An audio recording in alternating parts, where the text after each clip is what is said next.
perfectly normal to feel nervous when you're presenting.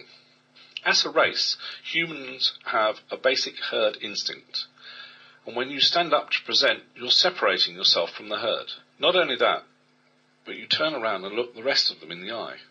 Definitely a confrontational posture. Now, even actors get stage fright, but go on to act their hearts out and earn Oscars and their audience's admiration.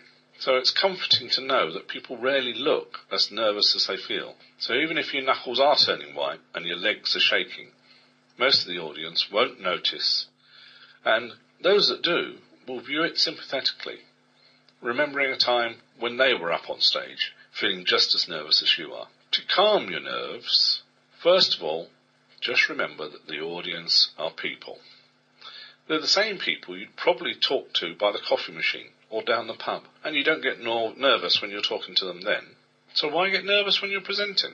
Roosevelt used to imagine that everybody had holes in their socks. Winston Churchill used to imagine that everybody was in the nude, just so that they were more like good old ordinary people and not somebody to be afraid of. The first thing to remember when giving a presentation is to breathe.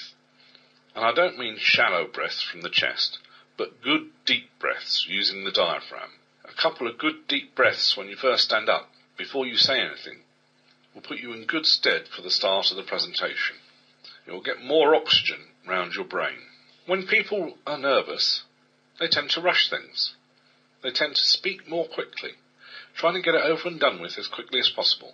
So make a conscious effort not to rush, to slow down, to ease the pace at which you're talking.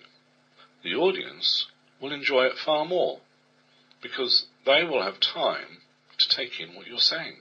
So even if you think you're going slowly, just slow down that little bit more. You'll make it much easier for your audience to listen to you.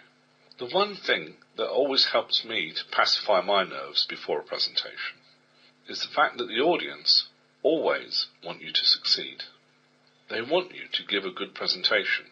They want you to be dynamic. They want you to put some personality into that presentation. So you're not going to make a fool of yourself if you let out some of your personality. If you dance around on stage, you wave your hands about, if you laugh, you cry, you shout, the audience will enjoy it. From the outset, the audience want you to succeed, and a good, lively, entertaining, interesting, educational presentation. So just get up there and do it. Of course, preparation is the key. Knowing exactly what you're going to do, when you're going to do it, beats all the worry and all the trepidation that there is.